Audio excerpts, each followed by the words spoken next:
নমস্কার, ঘরকন্যা ডায়েরির আরেকটি নতুন পর্বে সকলকে স্বাগত জানাচ্ছি। দেখুন, আমি শিলনোড়ায় তিল বেটে নিয়েছি কচুর শাক রান্না করব বলে। দেখুন, কচুর শাক রান্না করার জন্য আমি কড়াইয়ে তেল গরম করতে দিয়েছি। তেল গরম হয়ে গিয়েছে, এর দিয়েছি একটু তেজপাতা, একটু শুকনো লঙ্কা আর দারচিনি, তারপরে এলাচ আর পাঁচফোড়ন। এবার একটু হালকা নেড়ে চেড়ে নেব। আর এইদিকে দেখুন, তিল বেটে রেখেছিলাম, এবার তিল বাটাটা দিয়ে দেব।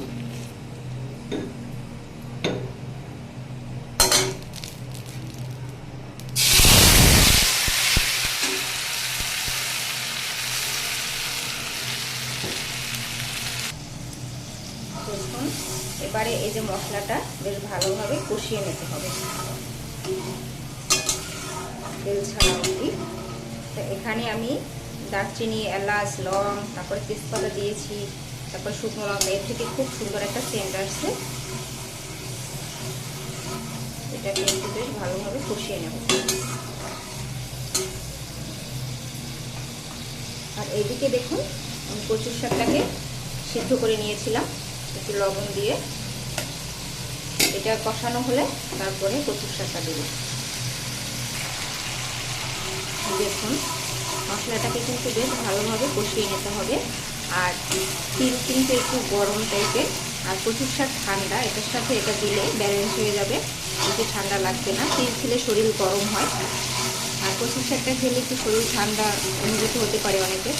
তাই এটার সাথে এটা দিয়ে দিলে আশা করি সেটা আর হবে না। দেখুন, তিল বাটা থেকে কিন্তু তেল ছেড়ে দিয়েছে।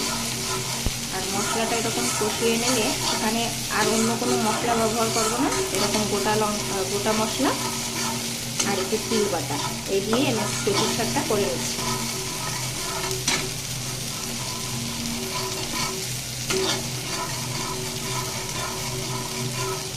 দেখুন, তিল বাটাটা কিন্তু বেশ ভালোভাবে এরকম নেড়ে চেড়ে কষাতে হবে, একদম তেল ছেড়ে যাবে, তারপরে কচুর শাকটা দেবে।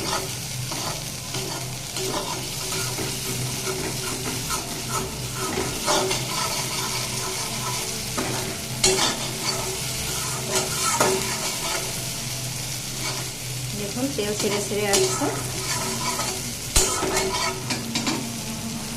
এবার এই যে কচুর শাকটা এর মধ্যে দিয়ে দেবো, দিয়ে একটু নাড়াচাড়া দিয়ে দেবো। আর তিলটা বাটার সময় আমি লবণ দিয়ে নিয়েছিলাম তেলের পরিমাণ অনুযায়ী। এখন কচুর শাকটা মশলার সাথে বেশ ভালো করে মিশিয়ে দিতে হবে।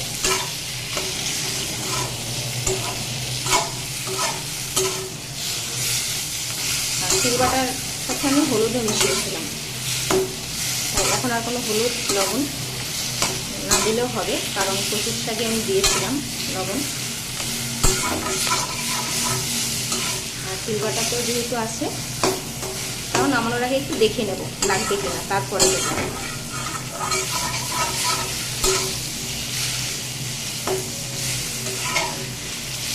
বেশ ভালো করে নেড়ে চেড়ে মিশিয়ে নিতে হবে। এখানে আমি কিন্তু কচুর সাথে কচুর যে গোড়ার অংশটা সেটাও দিয়েছি। এই যে এখন বাজারে বেশ ভালোই কচু পাওয়া যায়। এবারে ঢাকাটা দিয়ে দেবো।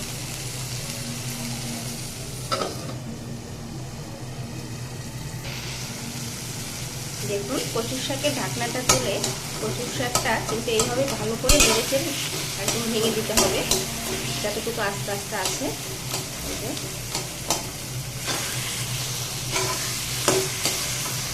এভাবে করে বেশ ভালো করে নেড়ে চেড়ে দিতে হবে। আর ঢাকা দিয়ে রাখবো, আবার একটু পর তুলে তুলে এরকম নাড়া দেবো। এরকম করে আমি পুরো কচুর শাকটাই রান্না করে ফেলবো।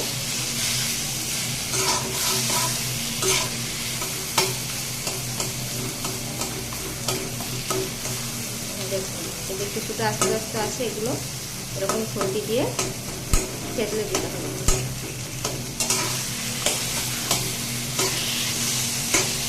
জোরে জাল দেওয়া যাবে না, তাহলে পোড়া লাগলে আর খেতে ভালো লাগবে না। এভাবে বেশ নেড়ে চেড়ে রান্না করতে হবে।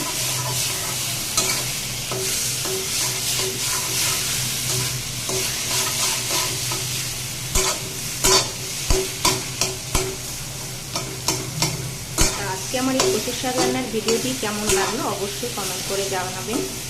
আর ভিডিওটি ভালো লাগলে লাইক, সাবস্ক্রাইব, শেয়ার করে দিবেন। সকলের জন্য রইল শুভকামনা। আর কচুর শাকটা এরকম করে করে একদম কমিয়ে তারপরে আমি নামিয়ে নেব।